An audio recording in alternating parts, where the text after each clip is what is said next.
Hello and welcome to Mr. Randy's Wine and Spirits. I am Mr. Randy, and today we're going to be talking about Spinjammer West Coast Pilsner.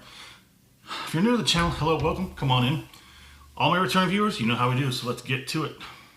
So it's another brew review. This one's going to be a Spinjammer West Coast style Pilsner. 355 milliliters, 12 fluid ounces, equal parts 5.0 ABV. Anything else on the can worth looking at? Proudly brewed and canned in the Second Ward, product of the USA, equal parts brewing company, Harrisburg, Houston, Texas. Sticker was covering it. Don't need that government BS, but there it is. Another single domestic below premium, $1.99 off of the single end cap at my local HEB. Let's crack it. All right. It's really light. I need to get my lights back up. I gotta find them first. Most of my stuff is still in boxes. Calm down, you. Most of my stuff is still in boxes. There we go. We'll let it be. Spinjammer American Lager. Ooh, it's got a nice little hoppy spiciness to it on the nose. I spilled something. I just cleaned this too. Equal parts brewing. So for all my calorie counters and carb conscious connoisseurs, the calorie count is anywhere between 130 and 160. Isn't that something? Well, let's do the carbs, shall we? Anywhere between 11 and 14 carbs. Just pick one. Just pick one.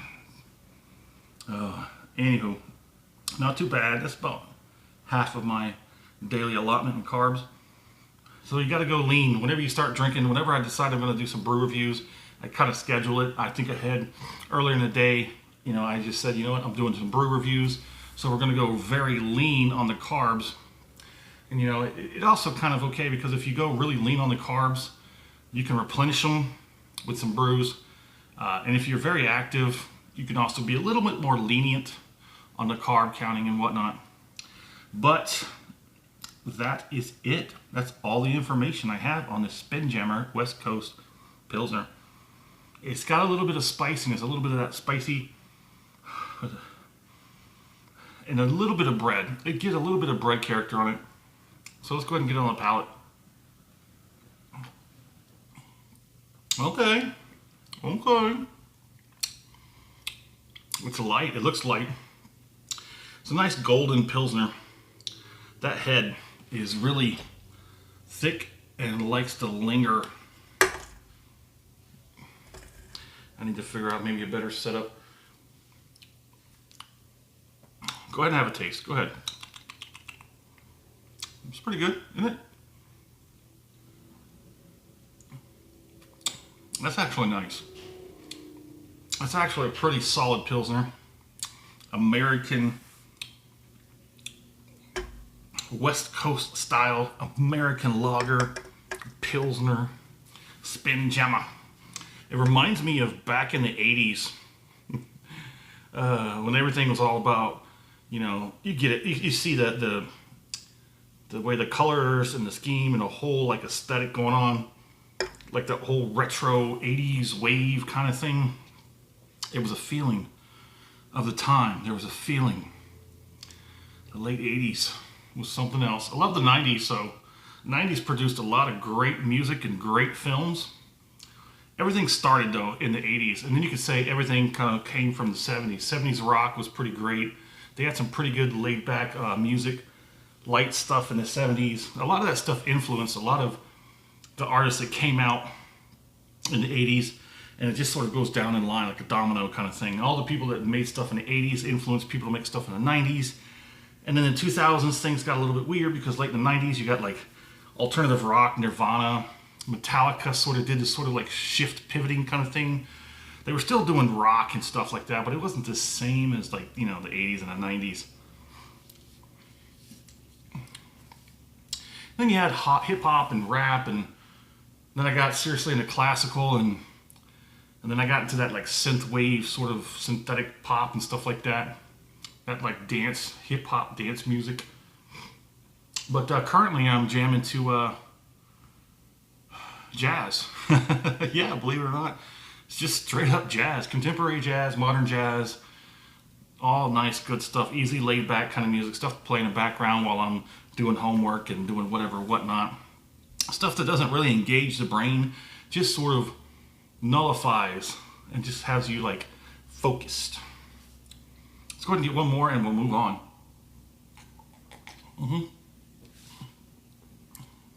That's kind of crisp and refreshing.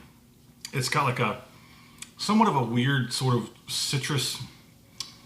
I don't know if it's what kind of, no, like a kumquat, like a sour citrus with like a light twist of like lemon. It's like a citrus and a lemon. You know what I'm saying? It's like somewhat a light touch of orange with a light touch of lemon. Crisp, clean, refreshing. It's got a good bite to it. It's like a spicy hotness. That's actually pretty good. So I guess we're working on this finish here. It's nice. It does lay flat eventually, but it just coasts down. Like the West Coast. It just coasts down, bruh. Anyways. So there's that blandness on the tongue after everything's pretty much dried out. I would like to say there's a little bit of creaminess, but there's not. There's not a little bit of creaminess on the back end. It just kind of falls flat. You have a little bit of light hop, and then that bland across the tongue. That's about it. If you like the video, go ahead and hit the thumbs up button. If you're not subscribed to the channel, go ahead and do that now. That way, as soon as I put up these videos, they're going to come right to you. You're going to get them. Don't miss an episode. You never know what's going to happen.